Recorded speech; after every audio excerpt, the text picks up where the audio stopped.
ইফতার সামনে রেখে ছোট্ট একটি দোয়া 11 বার পড়ুন, সকল গুনাহ আল্লাহ ক্ষমা করে দিবেন। মনে রাখবেন, ইফতারের পূর্ব মুহূর্তে আমরা অনেকেই সময়টাকে নষ্ট করে ফেলি। ইফতারের পূর্বে আপনার সময়টাকে নষ্ট করবেন না।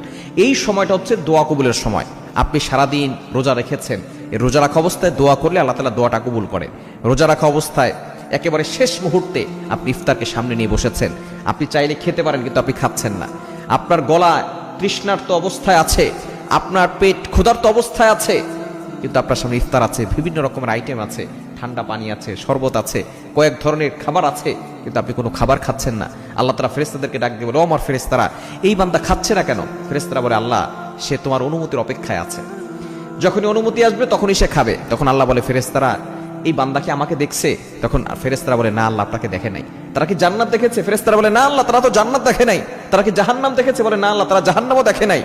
তখন আল্লাহ পাক রব্বুল আলামিন ফেরেশতাদেরকে ডাক দিয়ে বলে, ওমর ফেরেশতারা, যে সকল বান্দারা আমি আল্লাহকে খুশি করার জন্য তারা না খেয়ে আছে, ক্ষুধার্ত পেট নিয়ে খাবার সামনে নিয়ে বসে আছে, এই ব্যক্তি এখন যেই দোয়া করবে আমি আল্লাহ তাআলা সেই দোয়াটাই কবুল করে নিব। এজন্য এই সময় তার দোয়া কবুলের সময়। অনেক মা বোনরা আছেন এই সময় আপনি ইফতার বানানো নিয়ে ব্যস্ত থাকেন, পেঁয়াজু আলুর চপ শরবত বানানো নিয়ে ব্যস্ত থাকেন, প্রতিদিন আপনার ব্যস্ততার সময় কাটছে, আপনি দোয়া কবুলের সময় দোয়া করতে পারছেন না। এই সময় একটা দোয়া পড়বেন, ইয়া ওয়াসিআল ফাদলি ইগফিরলি, ইয়া ওয়াসিআল ফাদলি ইগফিরলি, ইয়া ওয়াসিআল ফাদলি ইগফিরলি। হে অসীম ক্ষমতাবান আল্লাহ পাক রব্বুল আলামিনকে আপনি ডাক দিচ্ছেন, ইগফিরলি, আল্লাহ আমাকে ক্ষমা করে দেন, আমি গুনাহগার, আল্লাহ আমাকে ক্ষমা করে দেন।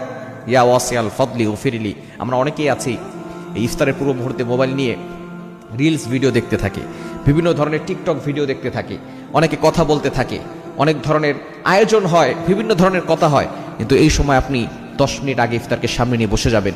আপনি তারপর আল্লাহর কাছে বলবেন, আপনার দুঃখের কথা বলবেন, কষ্টের কথা বলবেন, আল্লাহকে বারবার বলবেন, ইয়া ওয়াসিআল ফাদলি ইগফিরলি, আল্লাহ আমাকে ক্ষমা করে দাও, আল্লাহ আমাকে ক্ষমা করে দাও। না, যে ব্যক্তি রমজান পেল আর নিজের গুনাহ ক্ষমা করতে পারলো না, তার মতো হতভাগার কপাল পোড়া কেউ হতে পারে না। এজন্য আসুন